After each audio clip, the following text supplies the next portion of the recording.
A three-letter name once traded for more than a beachfront mansion. Yet today, 90% of registered names never sell at all. Domain investing sounds like digital real estate: buy cheap, sell high, print money. But the reality in 2026 is far messier than the hype. Here's why this matters right now. There are over 359 million registered domains worldwide, and the resale market is enormous but brutally uneven. A tiny fraction earns the headlines while the rest sit collecting renewal fees. We're going to separate the fantasy from the math. To understand today, we have to rewind to the gold rush, when the web was empty and every good word was still up for grabs. In the late 90s and 2000s, generic names became legends. Voice.com reportedly sold for $30 million in 2019, and Cars.com changed hands for $872 million.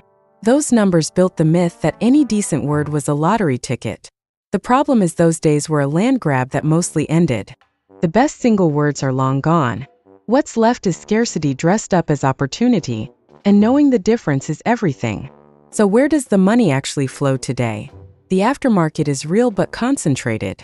Marketplaces like GoDaddy and Sedo move hundreds of millions yearly, yet the median public sale hovers in the low thousands, not the millions. Most profit hides in volume, not jackpots. Think of it less like winning the lottery and more like running a warehouse. Success comes from a large inventory turning over slowly. Here's the brutal cost math almost nobody mentions. Every domain you hold costs roughly $10 to $15 a year to renew. Hold 1,000 names and that's over $10,000 annually just to keep the lights on. If your sell-through rate is 1% to 2% per year, the renewals can quietly eat your profits alive. Every single name is a tiny meter ticking, charging you rent whether it sells or not. Ignore the math and you bleed. So the old model got harder, but then something reopened the frontier. A flood of brand new extensions beyond the classic .com.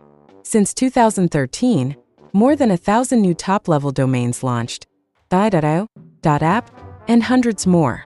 .ai in particular exploded alongside the AI boom, with premium 2- and 3-letter names fetching serious money. This created fresh land grabs, but also a swamp of worthless extensions nobody wants. Not every new extension is treasure. For every gem, there are dozens of dead-end names that never find a buyer. And here's where it gets wild, because in 2026 the very thing threatening domains is also creating a strange new demand.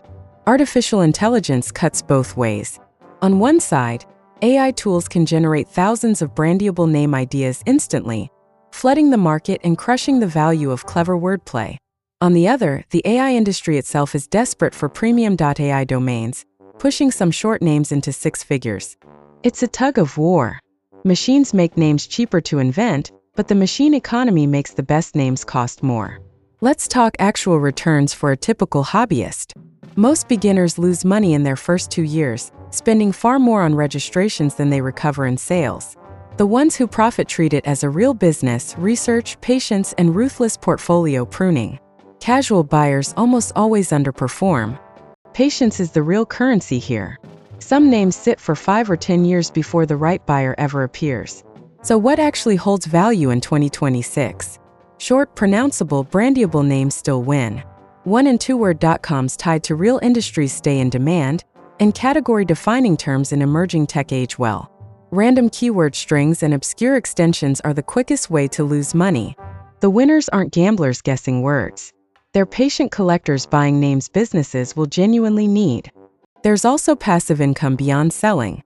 Parking a domain shows ads to accidental visitors, generating small trickles of revenue. Development turns a name into a real site earning traffic. Both can offset renewal costs, but parking payouts have collapsed compared to a decade ago. That trickle of ad money is a fraction of what it once was. The easy passive era quietly faded, so the honest verdict is coming. And it's neither the dream the gurus sell nor the death the skeptics predict. The truth is, domain investing remains profitable, but only for a disciplined minority.